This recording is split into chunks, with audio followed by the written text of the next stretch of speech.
Yeah, I never really expected to make a film about Joe, and I certainly wouldn't have done so if he was still alive. So there's a great sadness, in a way, about this film, which I hope is a film about a friend as much as anything else. I have made a number of films about the punk moment in England, partly because that's where I began creatively, but also because I think the music from that time still has a relevance to young people today, to people who haven't heard that music. I think they should hear that music, and the ideas contained within it, really, I think are more important now than they were then. So that's really the reason I, in the end, made the film, to celebrate Joe as a friend and to pass on the legacy of his ideas, if we could, together with people who knew him. I think everyone who knew him closely was devastated when he died, and it took us all many months, years actually, to really put our lives back together, because he was such a vital, alive person. But in a way, the film became what we call in England a wake. Where you have a party to celebrate the passing of someone. And so I came to think of the film as a wake, where Joe came to his own wake. That was the idea.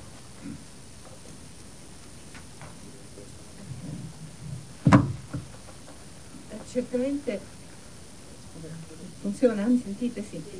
Allora, certamente se Joe fosse ancora vivo probabilmente non avrei realizzato questo film, e quindi è un film che certamente veicola anche una grande tristezza, perché innanzitutto, oltre a un grande artista, Joe era un grande amico.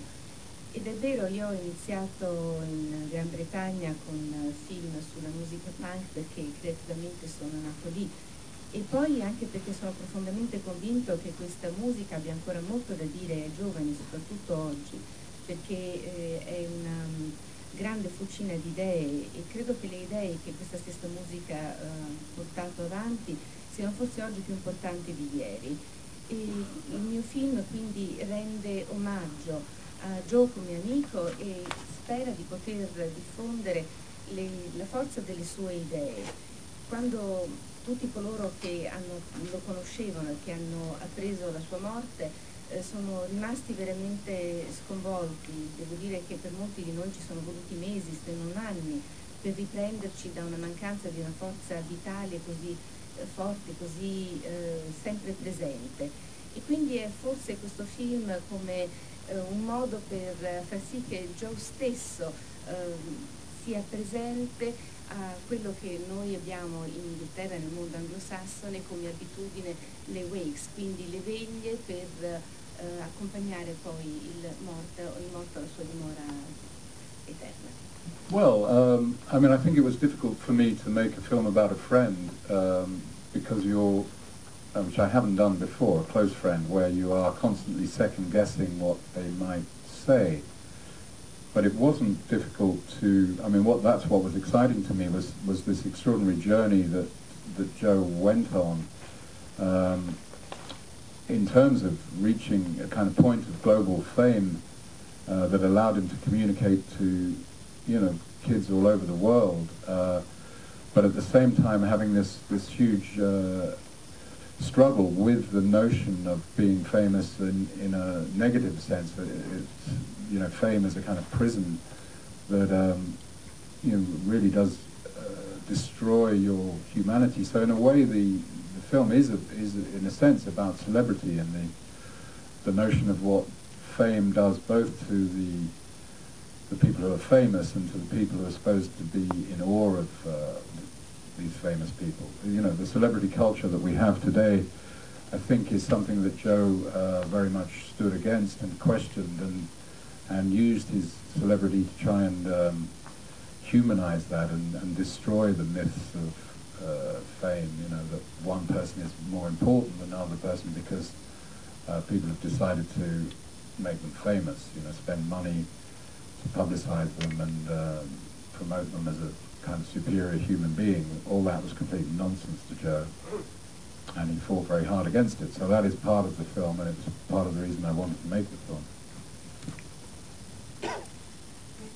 Certamente non è stato, cioè, se lei mi chiede se è stato difficile il film, lo è stato forse perché è un film su un mio caro amico, quindi io non ho mai smesso di pensare a che cosa avrebbe detto lui di quello che io andavo raccontando con le mie immagini, però certamente è invece stata un'esperienza straordinaria, perché ho avuto modo di raccontare questa vita straordinaria di Joe, che è arrivato, come lei ha detto, ad essere un artista di fama mondiale e poter così comunicare ai ragazzi di tutto il mondo. Però al contempo questa stessa fama lui la vedeva anche negativamente, ovvero quasi come una prigione che poteva addirittura distruggere l'umanità della persona. Ed è proprio da questo punto di vista che ho avuto anche piacere di fare questo film, perché mi consente di parlare di quello che Joe riteneva fosse il concetto errato di celebrità oggigiorno. Infatti non ha mai smesso di lottare contro, per dimostrare che in realtà non si può assolutamente affermare che perché si è diventati famosi, in quanto qualcuno ha voluto investire in pubblicità, in promozione, in immagine, ci si può arrogare il diritto di sentirsi più importanti degli altri. E quindi Joe era sicuramente fortemente contrario a questa cultura della fama che oggigiorno tutti noi viviamo, che arriva a mitizzare le persone, a totalmente privarle dell'umanità. I want to do one about the Kinks, who for various reasons, when I was very young, they were the band that really turned me on to the idea of seeing the world through music. I heard You Really Got Me on a little transistor radio under the sheets of my bed, and it kind of blew my head off. It sounded like, I don't know, cannons going off. It was an amazing sound to hear, and I definitely think that the Kinks had a kind of punk aspect in the mid-60s. They also sang very directly about English culture.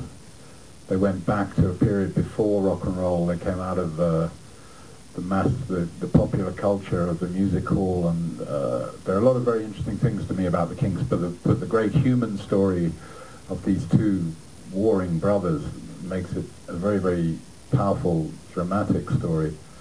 It's also an untold story, really. Everyone knows about the Beatles and the Stones, and they don't really understand, I don't think, enough about the Kinks. Sì, è vero, ho questo progetto di girare un film sui Kings, anche se in realtà non è che voglia fare poi tanti altri film come questo, però i Kings sono particolarmente cari al mio cuore, perché ero giovanissima quando proprio una loro sonorità mi ha stravolto, quasi fosse stato un colpo di cannone, e mi ha finalmente convinto che la mia vita sarebbe stata proprio vista attraverso il filtro della musica. Hanno peraltro questo gruppo una qualche nota di punk ante litteram. Sono un gruppo che è sorto a metà degli anni 60, che arriva ancora prima del rock and roll e che affonda le sue radici nella cultura popolare inglese. E poi peraltro c'è anche una storia umana molto bella da narrare, quella di due fratelli in lotta, comunque una storia drammatica, una storia che peraltro non è mai stata raccontata. Si sa tutto dei Beatles, dei Rolling Stones, ma forse dei Kings si sa molto poco.